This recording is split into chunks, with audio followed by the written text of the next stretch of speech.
ایک ایسی شخصیت جو استاد الاساتذہ ہیں اور کئی دہائیوں پہ محیط ان کا ادبی سفر ہے، صحافتی سفر ہے. جناب انور شعور صاحب ہمارے ساتھ موجود ہیں. انور بھائی السلام علیکم، کیسے ہیں آپ؟ وعلیکم السلام. وعلیکم السلام. بہت شکریہ آپ نے وقت دیا. جان ایلیا صاحب کے حوالے سے آج کل سوشل میڈیا پہ اور ویسے بھی ٹیلی ویژن چینلز پہ بہت بحث چل رہی ہے ان کی شاعری کو لے کر، چیزوں کو لے کر. تو آپ چونکہ آپ کا بڑا قریبی وقت گزرا ہے، آپ چیزوں کو بہتر سمجھتے ہیں، اگر آپ کچھ عطا کر دیں گے تو مہربانی ہوگی. اچھا وقاص عزیز صاحب، مجھے آپ کی آواز سن کر بھی بہت خوشی ہو رہی ہے. سر بہت محبت سے ہیں. جون صاحب کے بارے جی میں آپ جو بحث ہو رہی ہے وہ چونکہ میں نے دو طرفہ نہیں سنی ہے اور مجھے معلوم نہیں کہ وہ کون کیا کہہ رہا ہے. اب یہاں میں صرف، اور میری چونکہ طبیعت بھی خراب ہے تو میرا اس میں حصہ لینا بڑا مشکل ہو رہا ہے. تو میں ایک آدھ بات یہ کر دیتا ہوں، وہ یہ مثال کے طور پر ہم لوگ اکثر جون صاحب کا ان کی جو یہاں کے دوستوں میں ان کے بھی دوست ہیں بہت پرانے اور ان کے مداح بھی ہیں، وہ ان کے بارے میں بات کرتے ہیں تو ان کی بعض اضافی یعنی وہ باتیں جو ان کی شخصیت کا حصہ نہیں بلکہ ہر حصہ کیا حاشیے میں بھی کہیں آتی ہوگی، وہ ان کا بہت سا مذاق اڑاتے ہیں جی، یعنی جن پر مذاق اڑتا تو اور اس میں بڑا لطف بھی لیتے ہیں. یعنی ایک طرف تو وہ جونولیا کو پسند بھی کر رہے ہیں اور دوسری طرف ان کا مذاق بھی بڑے مزے لے کر اڑاتے ہیں. تو ابھی کچھ دنوں پہلے ایک اسی قسم کی میٹنگ میں جب یہ ان کا وہ ہو چکا مذاق وغیرہ تو مجھے ذرا سا وہ اس سے رنج ہوتا ہے.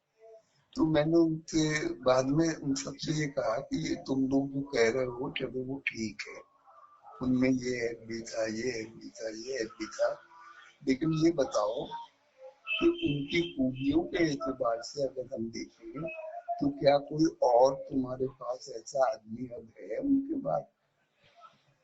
تو بہت مجھے خوشی ہوئی یہ سن کر کہ سب نے متفقہ طور پر یہ کہا کہ نہیں ایسا کوئی آدمی نہیں ہے. تو پھر میرا خیال ہے کہ پھر ہمیں ان کے جو مثبت پہلو ہیں ان پر زیادہ توجہ دینی چاہیے اور بشری عیوب ہوتے ہیں، بشری خطائیں ہوتی ہیں، ان سے درگزر کرنا چاہیے.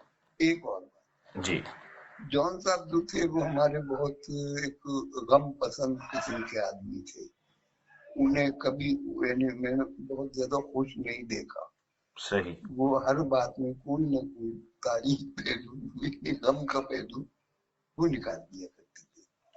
مثلاً یہ کہ اپنے بارے میں انہیں بڑا احساس یہ تھا کہ ان کی ناقدری ہوئی ہے دنیا میں، ان کی قدر نہیں ہو رہی ہے. تو ایسا نہیں تھا.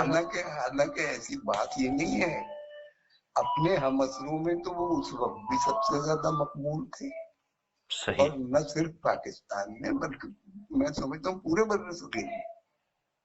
صحیح. مگر انہیں یہ احساس تھا اور نہ معلوم کیوں تھا، خیر.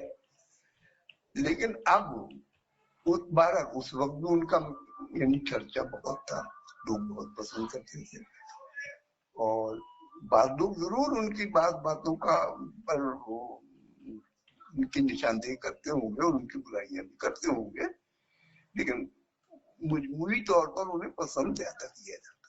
لیکن یہ جو اچھا بات اب سنو، اب ایک بات جی سنو. اب جب ان کا انتقال ہو گیا ہے نا، وہ سامان تو ہمارے سامنے نہیں ہے، تو یہ ایک بہت اطمینان کی بات ہے کہ ان کی وہ شکایت اگر اسے درست سمجھ لیا جائے ناقدری کی، تو اب اس کی اور زیادہ تردید ہو رہی ہے.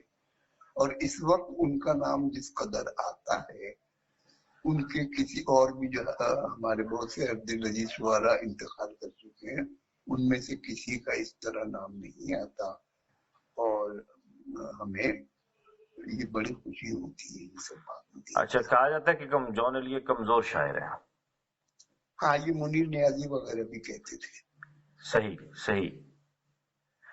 آج کل یہ بحث دوبارہ شد و مت سے زور پکڑ چکی ہے اور شمیم حنفی صاحب بھی اس حوالے سے کہہ گئے ہاں، ہیں. یہ میں بتاؤں آپ کو، جو